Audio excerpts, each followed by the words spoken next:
Greetings from the Eccentric Man, and today a little bit of what I've bought today.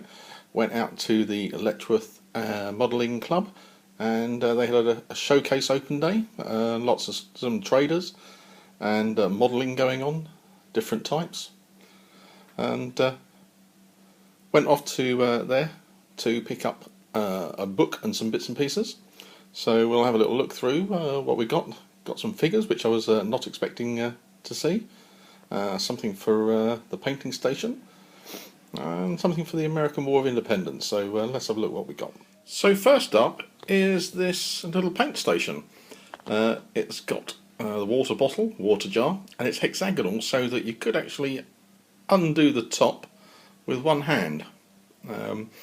If it's on a good enough base, I would have thought, and if you haven't tightened it up too much.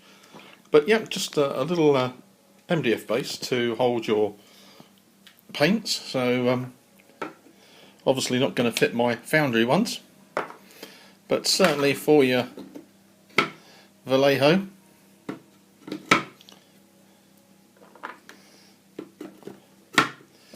They seem to work okay.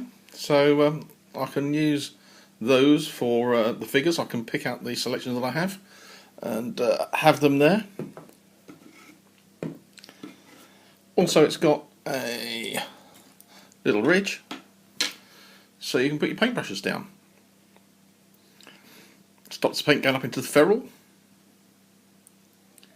So yeah, nice little station to organise my paints so that I can keep them there and easier to pick up and take away if I'm working on the dining room table.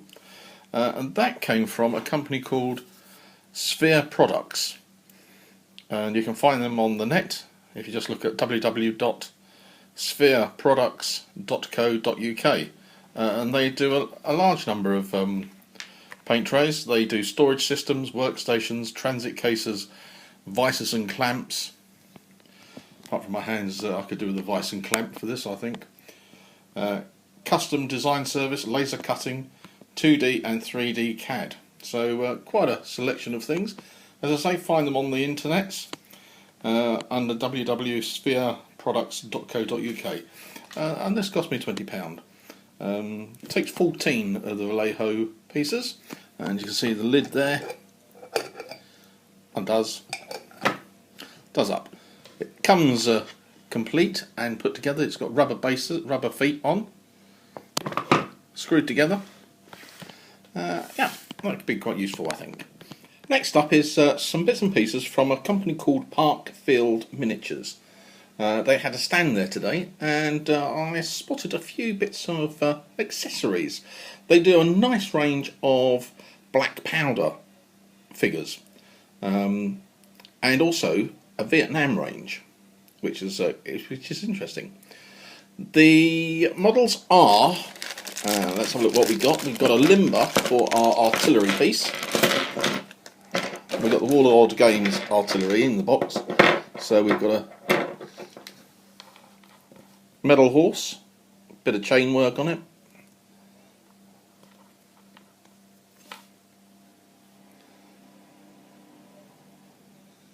Should be okay when it's cleaned up.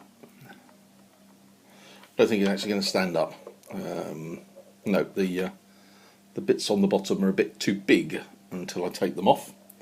So we've got that, we've got the horse, little limber, and you get a guy who walks with it. Let's put him to the middle there. Oops.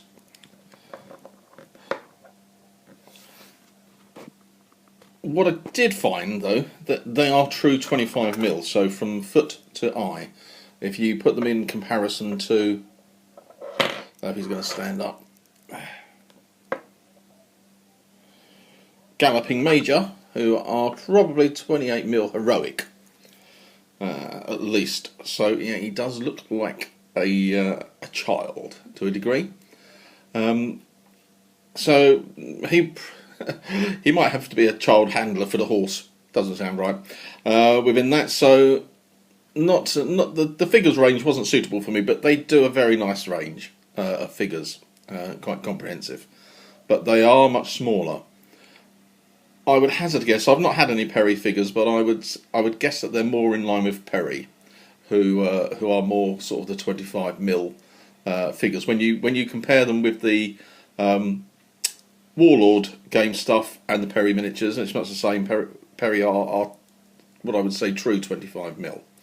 So yeah, got that for the artillery. The horse and the limber will work okay. Figures not so accurate for me. So what else did I get? Got a little wagon. Let's open that up.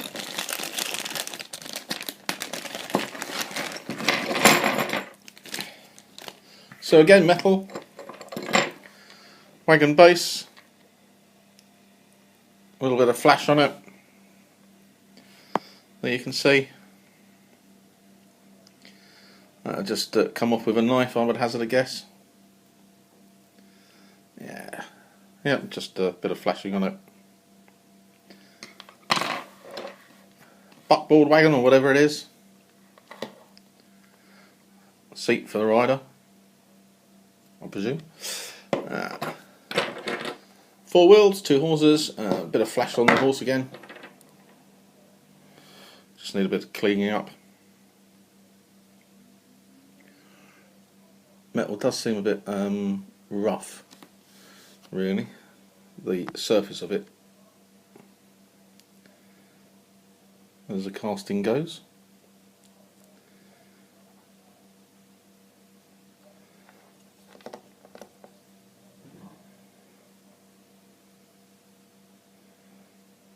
Yeah, so that's the horse.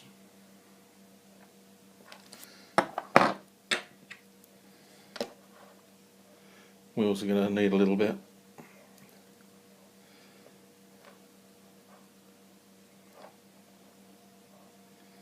Yeah, a bit of work needed on the spokes, but that's the worst of the 4 wheels.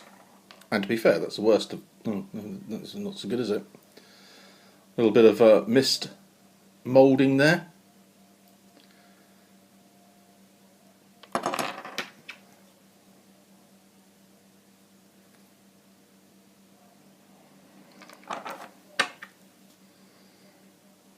Yeah, bit of flash, bit of mismoulding on that wheel, but that should be okay once it's all put together. So yeah, they do Finnish War as well, the Winter War, Finns, and possibly Germans. So I know my friend John from Strong Oak Painting. He went there today as well with me, and he's picked up some of the Winter War figures. So I should imagine at some stage he'll put together a YouTube review of them. So yeah, so for me, casting's a little bit rough on the horses and on the wheels of the equipment. The figures did look much better. Let's see if we can focus in on him. So a bit more smoother on his on metal used for him. Face is not bad detail. You can see it there. Grooves with the fingers. Pockets as